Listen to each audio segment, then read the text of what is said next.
What's going on, owners? Happy holidays. Hanukkah just ended, and we most of the league is now depressed because we lost in some fashion or some way. But I have one of the remaining people in the playoffs over here. How are you guys doing? Happy holidays. We got bottles on deck. We got fun times to be had. Thank you, the Connect. We appreciate you. Happy holidays. Happy holidays.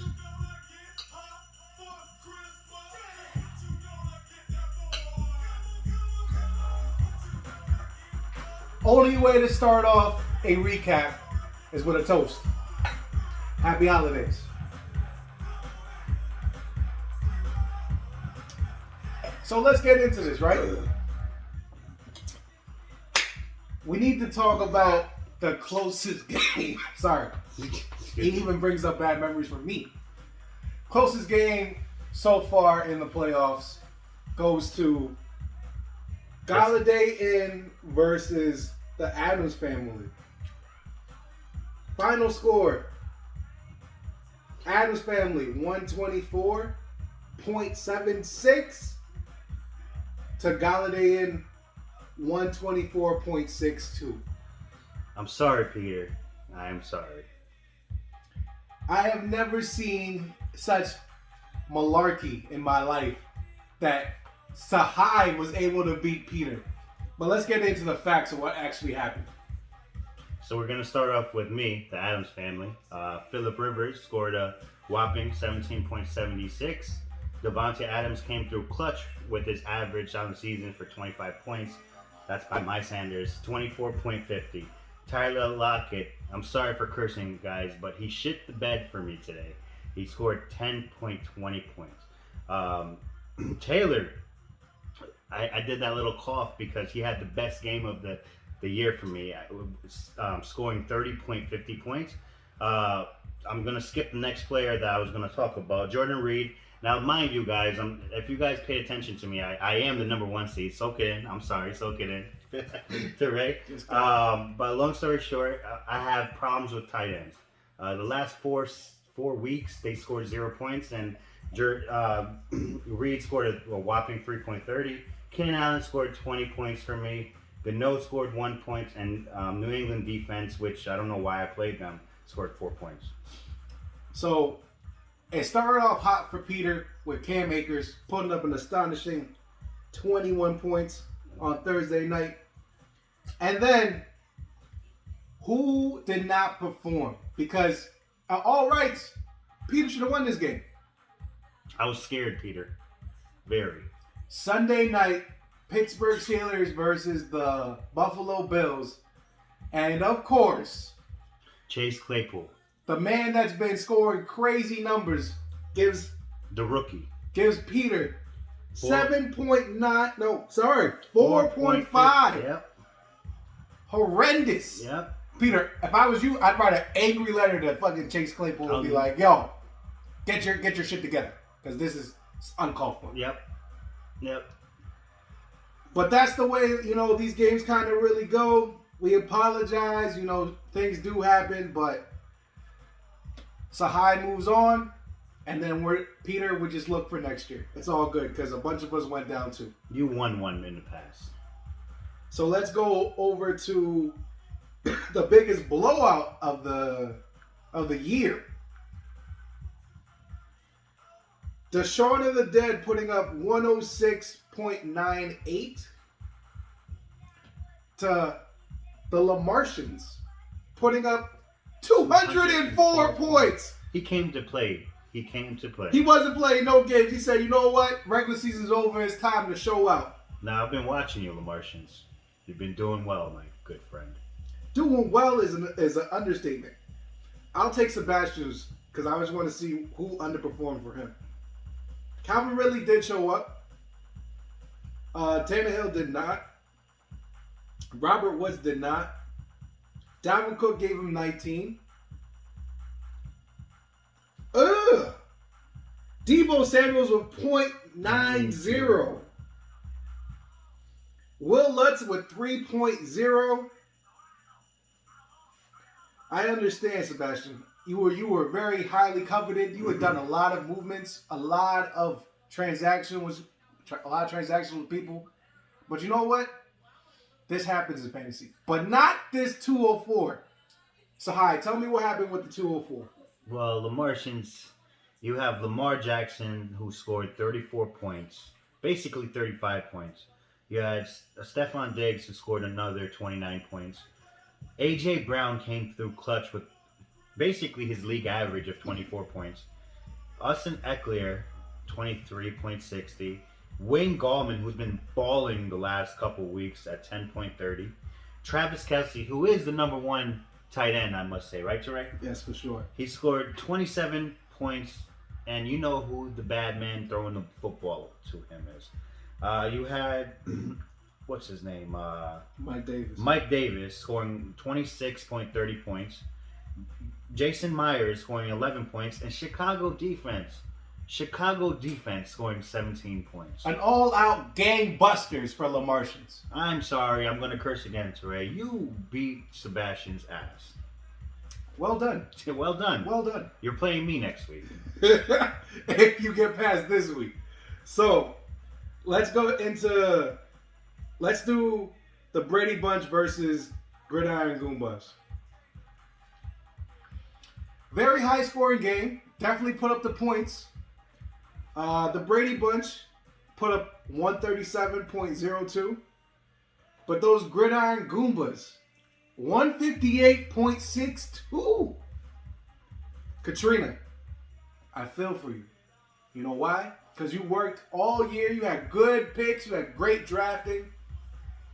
But these games do happen. Yep. Yes, they do. I'll get into Katrina's. You get into Dan's. Okay. So for Katrina, Tom Brady did not perform as he was because he was supposed to score 21 and he only got up 15. DK Metcalf, 18. Allen Robinson, 27. Nick Chubb, 24. Came to play. Darren Waller, 14. Jarvis Landry, not enough, but he was doing things. That New Orleans defense, though. I feel you, Katrina, because you know why? You started them because they were playing a rookie.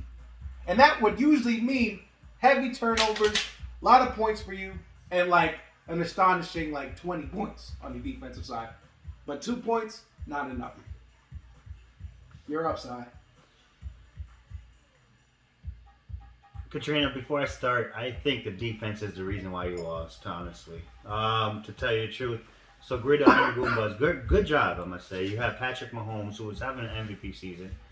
He scored 21.62. You had Cooper Kupp, who scored 14.30. Juju Smith-Schuster scored 17.50. You had Sanders, the running back for Philadelphia, who scored 29.60. Crazy. I never saw that happen. I didn't. I did not see that one happen. I'm happy I didn't play you this week. You had, is that David Montgomery? Yep. David Montgomery, who scored 24.50. Lance Thomas, who scored 10.30. Marvin Jones Jr., who scored 8.80. You had the kicker for Tampa Bay, who scored 9. Tell them about that Washington football team. That Washington football team, have you seen them play? They're coming to a theater near you. They scored 23 points. Crazy. And they're making a playoff run. If you're not only following fantasy, they're making a playoff run. 23 points. A team that has no name is going to be in the playoffs. The Washington football team. I don't want to get sued by saying the other name. So the Washington football team. Congrats. Congrats. Like I said, Katrina, you balled out all year. Hey, you did what you had to do, and all we can do is look forward to next year. Last but not least, Johnny Carson Show versus From Russell with Love. I cannot believe it. I'm going to have to take a drink. I got to take a drink because this one was bad. 99.46 for Johnny Carson Show to 115 points from Russell with Love. Both underperforming squads, I would say.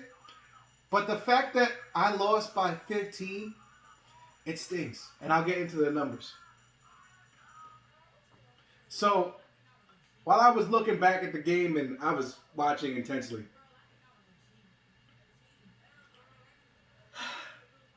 Matthew Stafford got injured, so he only got 14 points. He would have got like way more because he threw a touchdown and he took it back. Terry McLaurin only had 4 points. 4 points. All year long, he's been giving me 17, 18, 20. CeeDee Lamb, I expected low numbers.